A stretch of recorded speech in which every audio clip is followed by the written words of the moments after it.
Itu asal corak insang itu dari insang, pernapasan.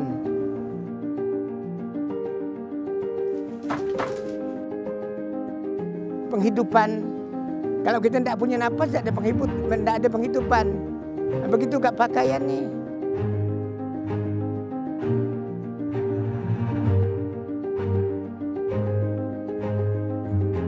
Yang aslinya itu warnanya hitam, kuning, hijau.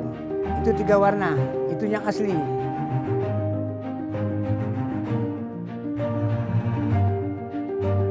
Mesti ada penghidupan, pernapasan. Itulah yang dinamakan corak insang.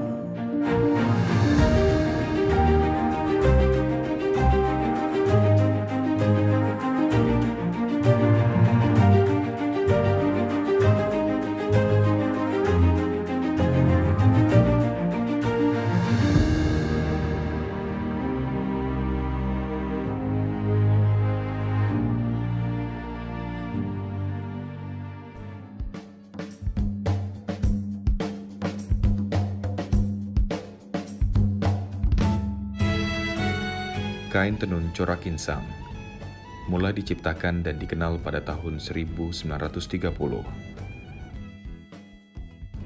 Pada saat itu, corak insang dikenalkan di luar negeri pada saat kunjungan Sultan Pontianak ke Belanda. Pada masa kebesaran dan kejayaan Melayu Pontianak pada tahun 1771 hingga tahun 1950, kegiatan bertenun dalam masyarakat Melayu berlangsung semarak. Sejarah corak insang ini, kalau kita atur dari kerajaan itu dari zaman Sultan Muhammad. Kenapa dibilangkan corak insang? Itu asal corak insang itu dari insang, pernapasan. Nah, itu diciptakan oleh Sultan Muhammad. Itu cuma itu ada 2 petenunnya pada waktu itu. Di kampung luar 1, di kampung Arab 1. Itulah tempat penenunnya. Yang aslinya itu warnanya hitam, kuning, hijau. Itu 3 warna, itu yang asli. Nah, sekarang ini udah pembaruan, dibikinlah pembaruan macam-macam lah suratnya kan, corak insangnya. Cuma sekarang yang saya lihat sekarang ini corak insangnya itu banyak berdiri. Itu bukan berdiri, dia agak bersilang. Lagipun kaki corak insang itu banyak motif. Nah, kalau yang asli itu aja 3 motifnya tuh. Sekali lagi kuning, hitam, hijau. Itu tiap-tiap ratu-ratu dia ada 9. Ratu-ratu itu model-model lain. Ada yang hitam kuning, ada yang hitam hijau, ada yang hitam merah, ada hitamnya biru. Itu tiap-tiap ratu-ratu itu dia punya ciri khasnya masing-masing. Berbeda. Berbeda dengan raja. Kalau raja itu corak insang itu dicampur dengan kelengkang. Itu motif kelengkang itu pacat kenyang. Ibaratkan pacat kau udah makan, terlalu makan itu tamak kan, dia melekat, itulah kenyang. Itu sindiran dari sultan pada waktu itu. Itulah motifnya corak insang.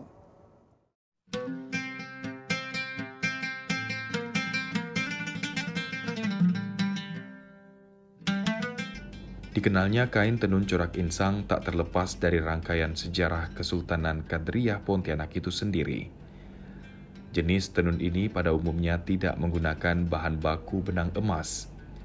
Model corak insang sebenarnya memiliki kemiripan dengan tenun cual dari Sambas. Perbedaannya terletak pada motifnya saja. Corak insang mulanya digunakan oleh kerabat kesultanan dan kaum bangsawan di Istana Kadriyah. Namun dalam perkembangan berikutnya, kini corak insang digunakan pula masyarakat Melayu pada umumnya. Nah, ini contohnya, ini selendang dari zaman Ratu Suri. Nah, ini zaman Ratu Suri. Tiap-tiap ratu itu pakai corak insang, 3 warna, dia mesti pakai selendang ini atau selendang besirang namanya itu. Inilah untuk ratu. Ratu ini kan ibaratnya istrinya sultan. Nah, inilah pakaiannya ini. Tenun corak insang memiliki fungsi sebagai penunjuk identitas status sosial bagi satu keluarga atau kelompok dalam kehidupan masyarakat maupun pertemuan antar kerajaan. Selain itu, sebagai tolak ukur keterampilan anak pingit atau anak gadis pada masa lampau. Penggunaan tenun corak insang pada zamannya sudah berfungsi sebagai barang persembahan atau cindramata kepada raja, upacara pernikahan, dan upacara tradisional lainnya. Kain corak insang memiliki filosofi bahwa motif yang dibuat termotivasi dari ikan. Insang ikan yang menjadi simbol dalam corak khas Pontianak ini secara tidak langsung menunjukkan salah satu kekayaan bahari yang harus dimanfaatkan dan dilestarikan. Selain itu, kain corak insang menggambarkan peradaban masyarakat kota Pontianak yang pada waktu itu bermukim di sepanjang aliran Sungai Kapuas. Kain corak insang merupakan cerminan dari kehidupan masyarakat Pontianak yang dominan berhubungan dengan Sungai Kapuas. Filosofi yang terkandung dalam tenun corak insang adalah simbol dari nafas, hidup, dan bergerak. Tenun corak insang merupakan ungkapan rasa cinta kepada alam dan lingkungan, serta semangat keseharian yang bersifat dinamis. Penggunaannya pada waktu itu, kalau sultan kan datang dari Eropa di mana. Tiap-tiap itu ada permandian sultan tuh. Dimandilah. Jadi ratu-ratu itu pakai corak insang semua. Bukan untuk kebesaran tak, corak insang tuh hanya untuk berpakaikan untuk seni adat kebudayaan. Seperti nyambut, pangeran-pangeran nyambut sultan, pakailah corak insang. Tapi yang aslinya itu, kalau ratu-ratu itu makanya namanya sulam game. Itu yang asli. Tapi bawah-bawahnya, cucu-cucunya, anak-anaknya pangeran itu pakai corak insang. Jadi dulu tidak sembarangan. Ini kan ciri khas kerajaan.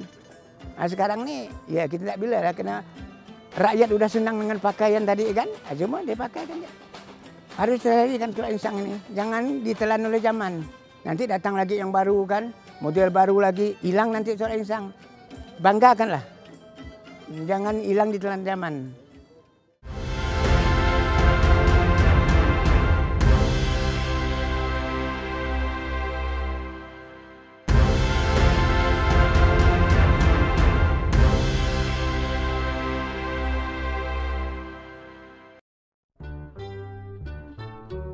Kain khas tradisional kota Pontianak ini digunakan untuk melengkapi pakaian tradisional seperti pernikahan. Untuk wanita biasanya digunakan dengan baju kurung, sedangkan laki-laki digunakan untuk baju teluk belanga. Kini penggunaan motif corak insang digunakan oleh semua tingkat usia masyarakat Pontianak, mulai dari anak-anak hingga orang dewasa. Motif corak insang tidak hanya melekat pada pakaian saja, melainkan diaplikasikan pada tas, dompet, sendal, sepatu, tanjak, dan aksesoris lainnya untuk beragam kepentingan, baik pada acara adat, peringatan Hari Besar Nasional, bahkan sebagai seragam sekolah dan pemerintahan. Uniknya motif ini tidak lagi hanya terdapat pada kain dalam bentuk tenunan saja, melainkan sudah diaplikasikan pada berbagai media dan tempat, seperti pot-pot bunga, corak pada dinding, hingga fasilitas umum di kota Pontianak. Awal mulanya pasti kita mencari inspirasi tentang apa yang ada di kota Pontianak. Selanjutnya kita membuat motif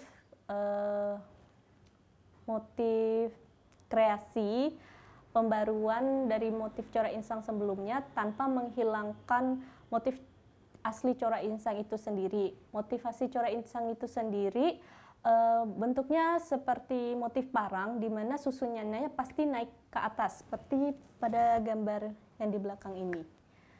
Setelah kita menggunakan freehand, selanjutnya kita mengaplikasikannya menggunakan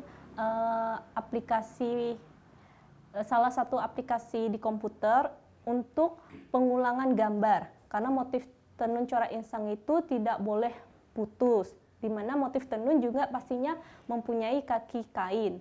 Motifnya tersebut dibuat pengulangan menggunakan kolom, di mana kolom itu fungsinya untuk menghitung benang saat diaplikasikan dalam pembuatan motif tenun corak insang sendiri. Untuk perkembangan motif corak insang itu sendiri, alhamdulillah sekarang sudah banyak diminati ya, baik dalam negeri maupun luar negeri. Karena dalam pengembangan motif itu sendiri sekarang sudah beragam ya, tidak monoton hanya bentuknya seperti parang. Karena sekarang sudah banyak anak-anak muda Kota Pontianak yang membuat kreasi dalam motif corak insang itu, sehingga bentuknya tidak monoton dan menarik. Selain itu, motif ini sudah dapat diaplikasikan dalam beberapa media seperti tas, kombinasi dengan lukisan, maupun bajunya juga ada kombinasi dengan lukisan dan macam-macam. Tidak hanya monoton seperti baju kurung saja. Jadi motif corak insang sekarang bisa digunakan untuk pakaian tidak formal juga. Dalam proses pembuatan kain corak insang, perajin perlu memperhatikan pola agar motif yang dihasilkan sesuai dengan ciri khas kain tersebut. Untuk pemilihan warna dalam desain kain motif yang saya desain itu terdiri dari 3 warna, di mana terdapat warna biru muda, biru tua, dan kuning. Seiring dengan perkembangan zaman, motif corak insang saat ini sudah banyak terdapat dalam bentuk kreasi. Motif corak insang yang saya pernah buat itu berjudul Aliran Sungai Kapuas, di mana motifnya itu miring ke atas tanpa menghilangkan motif aslinya yang berbentuk parang, tapi dia miring ke kiri maupun ke kanan, menggambarkan seperti aliran Sungai Kapuas yang terkenal di Kota Pontianak, karena Kota Pontianak sendiri terdiri dari banyaknya sungai atau parit.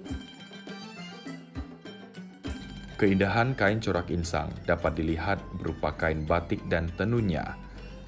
Perkembangan kedua jenis kain ini terus populer dan diminati masyarakat. Motif batik corak insang juga merambah ke berbagai macam produk. Kampung Batik Kamboja menjadi denyut produksi kain batik corak insang saat ini. Motif insang pada kain yang ditenun oleh tangan-tangan lihai pengrajin menjadikan karya tersebut bernilai tinggi. Motif corak insang yang ditemui di sini berupa batik tulis dan cap. Pertama kali itu kita membuat pola kadang kita bikin sesuai dengan keinginan customer ya. Jadi di sini kita seperti dilihat nih, corak insang dipadukan dengan Dayak dan Melayu dan Cina. Jadi pertama kita buat pola sesuai keinginan di atas kertas roti, pakai spidol agar lebih mudah dijiplak. Kalau kertas roti itu karena lebih lebar dan mudah didapat kalau di sini.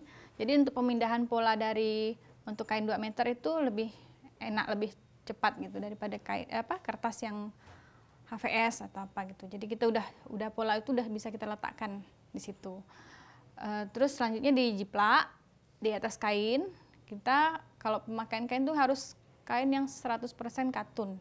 Karena untuk mudah penyerapan lilin dan pewarnaan. Selanjutnya itu setelah jiplak kita mulai mencanting.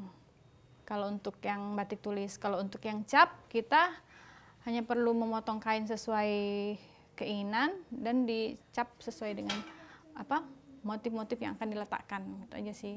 Selanjutnya baru kita ke pewarnaan. Kalau untuk pewarnaan itu kita ada 2 teknik. Yang pertama tuh kita mencoletnya tuh bisa pakai kuas, bisa pakai busa untuk memudahkan pemilihan. Lebih banyak warna itu lebih mudah di pencoletan. Atau pencelupan itu biasanya kita untuk warna dasar. Setelah kita colet, kita tutup. atau untuk satu warna kita langsung colet semua atau kita celup semua gitu untuk satu warna. Setelah itu kita fiksasi untuk mengunci warna. Fiksasi kita kadang menggunakan water glass atau ini soda as. Setelah kita fiksasi, langsung lanjut kita rebus gitu. Kita lorot atau kita rebus. Untuk pemakaian pemakaian pewarna Remasol itu kita harus setelah diwarna itu kita harus di panas matahari kering baru bisa kita fiksasi untuk mendapatkan warna yang lebih kuat. Jadi tidak mudah luntur lah itu. Kalau untuk Indogosol itu setelah diwarna kita harus dikipas-kipas dulu diangin-anginkan gitu kan, diangin-anginkan agar warnanya itu keluar. Itu aja sih. Kalau setelah fiksasi, warna yang kita bikin itu lebih kuat, tidak seperti kain-kain batik yang biasa yang harganya yang di bawah gitu, yang mudah luntur. Kita buat semaksimal mungkin agar batik yang kita gunakan, yang kita buat itu tidak mudah luntur. Untuk 2 meter kain ini kita paling cepat itu 1 minggu, sesuai dengan pola dan warna yang diinginkan. Jadi makin banyak warna, makin lama, bisa 2 atau 3 minggu gitu. Karena kita satu warna kita tutup dulu, kita untuk agar tidak tercampur dengan warna yang lainnya itu yang lama. Untuk batik cap kita itu di harga 250 sampai 350. Kalau untuk untuk batik tulis ini kita di harga 400 sampai 600 itu udah kami bikin 2 meter 20 udah untuk baju atas ya, tangan panjang itu sudah kita ini. Sekarang juga banyak permintaan yang pembuatan 3 meter karena untuk baju muslim gitu. Kami juga bekerja sama dengan Dekranasda. Dekranasda itu meminta kita untuk membuat kain yang 3 meter dan couple gitu. Karena permintaan pasar yang mereka itu untuk gamis 3 meter dan couple.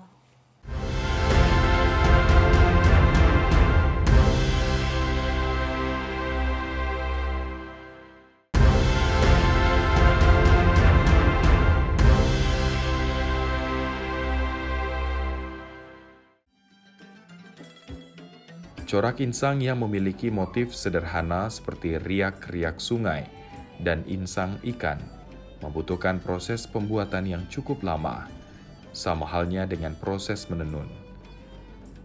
1 lembar kain berukuran 2 meter membutuhkan waktu sekitar 2 bulan. Apalagi saat ini, tenun corak insang memiliki motif yang lebih diminati konsumen, dengan menambahkan ornamen khas kota Pontianak nilai budaya yang terkandung di dalamnya. Proses inilah yang menjadikan kain tenun bernilai tinggi. Saya adalah salah satu penenun, sebenarnya berasal dari Sambas. Pertama saya nenun tuh sekitaran sekolahan SMP sampai sekarang.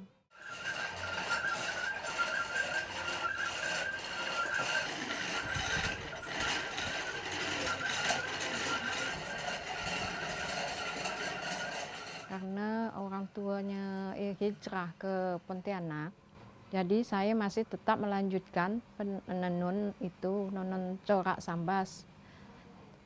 Jadi selama kelamaan saya tinggal di sini, ada nyarankan belajar tenun corak insang. Tapi sebenarnya corak insang sekali saya coba, tidak begitu beda sama pembuatan tenun songket Sambas.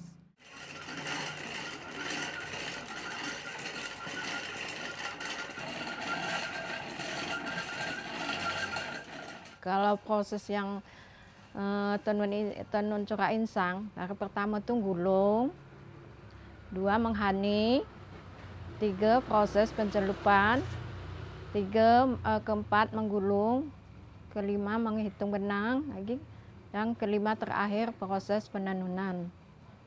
Cuman ya kalau proses tenun ikat nih, tenun corak insang, pembuatannya sekarang udah agak dimodernkan. dikombinasikan sama corak motif songket sambas. Jadi agak modern sedikit karena sekarang dia ada kombinasi sama sambas, dikasih kombinasi dengan motif pakai benang emas. Kalau sebenarnya corak insang yang asli itu tidak ada pakai benang emas, tak ada bermotif, tak ada bunga-bunganya. Jadi yang aslinya tuh cuman corak insang. Kalau kebanyakan warna di corak insang tuh warna hijau sama warna kuning, itu ciri khas corak insang Pontianak.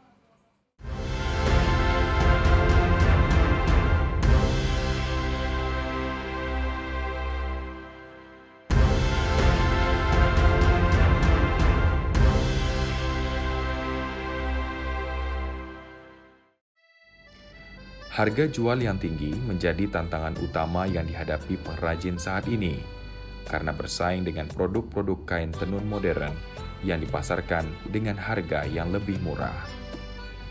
Hal ini dikarenakan proses pembuatan membutuhkan keahlian khusus, bahkan berkualitas dengan waktu yang lama. Namun diyakini, warisan budaya tak benda ini tetap diminati, tidak hanya warga lokal, melainkan luar negeri. Kalau bahan baku, kalau sejenis katun, sutra, itu dikirim dari Jawa. Kurang ada di sini. Kalau yang polister ada di Pontianak. Kalau pemasaran saya tuh sekarang tuh dititip ke Dekranasda Kota. Jadi kalau ada stok-stok tuh dibawa ke Dekranasda sama orang yang pesan-pesan. Sebenarnya kan memang si orang maunya yang murah kan, kualitas bagus.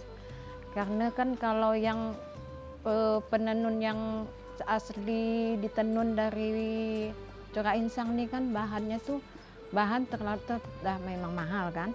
Yang bikin mahal tuh kan pengrajinnya yang ngerjakan. Kalau ini kan ditenun selembar-selembar. Upah yang mahal, upah yang ngerjakan tuh, upah penenunnya. Waktunya juga kalau misalkan corak insang yang ditenun sekitaran seminggu selesai satu kain ukuran 1 meter, 120 per kali 2 meter kan. Kalau di print tuh 1 jam 2 jam bisa selesai. Kalau itu kan akan waktu seminggu kalau yang ditenun tuh. Nah itulah bedanya, maka bedakan harga yang ditenun itu lebih mahal dari yang di print. Jadi sebagusnya sih, yang bagusnya itu lebih baik ke yang ditenun, hasilnya atau kualitasnya bagus ke yang ditenun daripada yang di print. Edukasi terhadap masyarakat mengenai proses pembuatan kain corak insang memiliki peran penting dalam keberlangsungan pelestarian serta kesejahteraan para pengrajin. Kain corak insang syarat akan kearifan lokal, filosofi, dan telah menjadi bagian kehidupan masyarakat. Untuk itu, kekayaan yang memiliki nilai historis ini perlu dijaga sebagai warisan budaya.